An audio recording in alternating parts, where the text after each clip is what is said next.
इसे मैं फेंक देता हूं बड़े भैया, आप जाइए।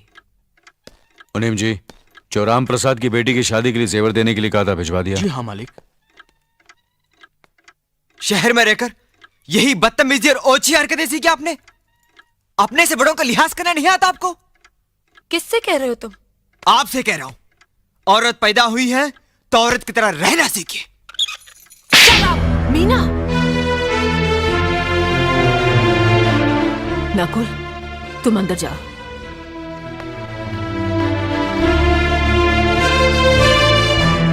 पागल हो गई हो तुम? औरत होकर एक मर्द पर हाथ उठाती हो? इतनी ऊंची घराने की बहू होकर ऐसी नीच हरकत, शर्म नहीं आई तुम्हें? कौन सा ऊंचा घराना? ये जहाँ सिर्फ एक आदमी राजा है और बाकी सब उसके गुलाम। मीना, चिल्लाइए मत। आप मेरी सास नहीं है। जिस तरह आप इस घर की बहू हैं, वैसे मैं भी हूँ। बहू हो तो बहू की मर्यादा में रहो। मर्यादा की रस्सी में तो आप जैसी जाहिल और गवार औरतें बनती हैं। मुझ जैसी पढ़ी लिखी मॉडर्न जमाने की लड़की नहीं। Uneducated idiots. Excuse me. I am not an illiterate. I am a graduate from the University of Allahabad. I am aware of the modernization of women, but I have not forgotten my culture, my customs, my traditions and my values. And most of all, I'll never ever forget that I am an Indian woman. Modern जमाने की औरत भी औरत ही होती है। उसे भी मर्द ही ब्याह कर ले जाता है, मर्द को ब्याह कर वो नहीं ले जाती। जमाने ख्याल और लिबास बदल देते हैं, औरत के शरीर की बनावट नहीं। लोग तुम्हारे ख्याल की लड़कियों को लज्जत का सामान भले ही समझते हो, इज्जत के काबिल कोई नहीं समझता। इज्जत आज भी उन्हीं औरतों की होती है जिनकी आंखों में हया हो, लाज हो, शर्म हो। हम नहीं कहते कि तुम बंदिशों में रहो, लेकिन अपने दायरे की सीमा को मत भूलो।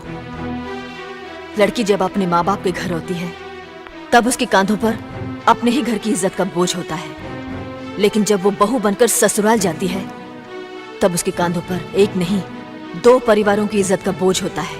आज जिस तरह तुमने नकुल को तमाचा मारा है, अगर उसी तरह उसका भी हाथ उठ जाता तो तुम्हारी क्या इज्जत रह जाती? कभी सोचा तुमने?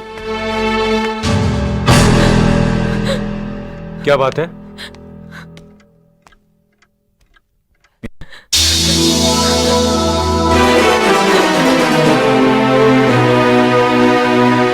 क्या हुआ भाभी? कुछ नहीं। मीना कह रही थी कि उसे खाना बनाना नहीं आता। हमने सोचा कि 2-4 खरी खोटी सुनाने से ही सीखेगी, सो सुना दिया। बस रोने लगी। क्यों अर्जुन, हमें तुम्हारी बीवी को डांटने का भी हक नहीं? क्यों नहीं? आप हमारी भाभी माँ हैं। आप मार सकती हैं, डांट सकती हैं, कुछ भी कर सकती हैं।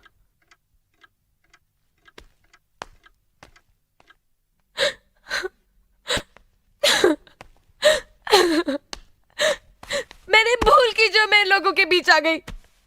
मेरी तो इस घर में कोई इज्जत ही नहीं है। जब देखो तो सब मेरी इंसल्ट करते रहते हैं। मैं कब से रो रही हूँ, तुम पूछ भी नहीं रहे हो कि मैं क्यों रो रही हूँ। बेकार रो रही है तो कौन पूछेगा? अच्छा, तो मैं तुम्हारे लिए और इस घर के लिए बेकार हो गई हूँ। अरे बेकार तो तुम हो गए अपने परिवार के बीच में रहकर। मैं कब से बोले जा रही हूँ और तुम हो के सुन ही नहीं रहे हो। इंसान की चीख सुनकर लोग शुभ अशुभ का विचार करते हैं, लेकिन जब मेंढकी को जुकाम होता है, उसकी चीख की कोई परवाह नहीं करता। ये मत भूलो कि जब मेंढकी चिल्लाती है तो आंधी और तूफान आते हैं। आंधी और तूफान आएंगे तो उसका नतीजा तुम्हें ही भुगतना पड़ेगा। तो फिर ठीक है, अब मैं तुम्हारे साथ तब भी रहूंगी जब तुम मेरे साथ मेरे डैडी के घर रहोगे।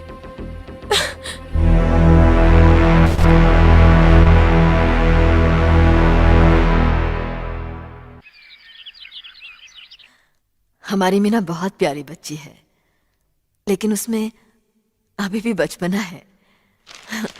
हमारे तौर तरीकों को नहीं जानती है ना, लेकिन आहिस्ता आहिस्ता हम उसे सब सिखा देंगे।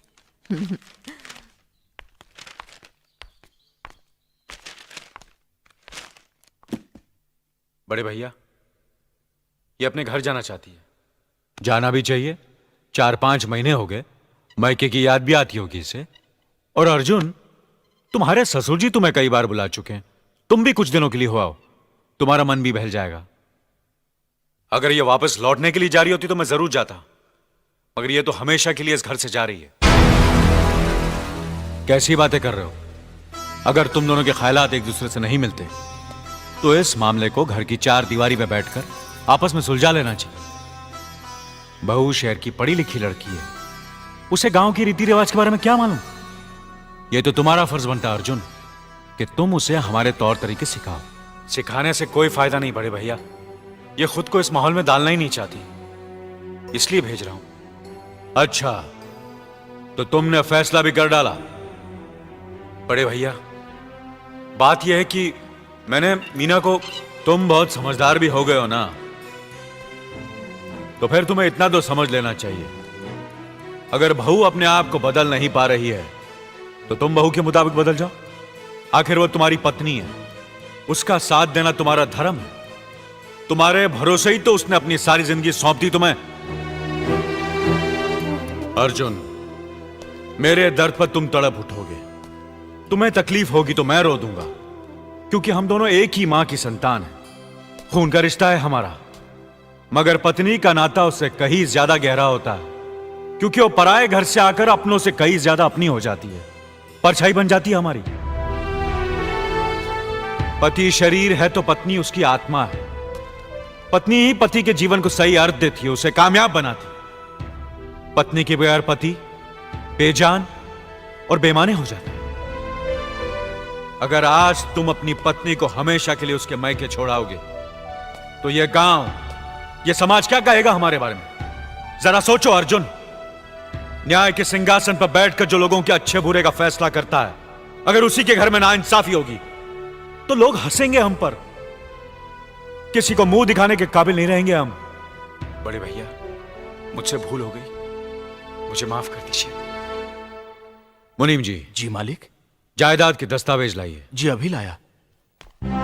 बहू, पति ही पत्नी की असली शक्ति होती है। हमारे पुरखों ने कुल धर्म पत्नी के बारे में कहा है, जो पति के काम में उसकी मददगार हो, उसे अच्छी सलाह दे, जो दासी की तरह उसकी सेवा करे, मां की तरह उसे खिलाए पिलाए, लक्ष्मी का रूप हो और धरती की तरह उसमें सहन शक्ति हो, वही आदर्श पत्नी होती है। औरत की सोच मर्द का मुकद्दर बनाती है। वो जब बनाने पर आती है तो कुटिया को महल कर देती है, और जब बिगाड़ने पर उतरती है तो महल को मिट्टी का ढेर बना देती है। मालिक, ये जायदाद के दस्तावेज हैं। हमारी जमीन जायदाद कहां कहां है और कितनी है, उसका हिसाब किताब ना बाबूजी को मालूम था, ना हम तीनों भाइयों को मालूम है।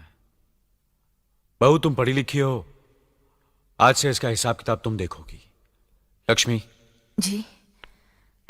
अपनी चाबियों का गुच्छा और ये कागजात बहू को दे दो।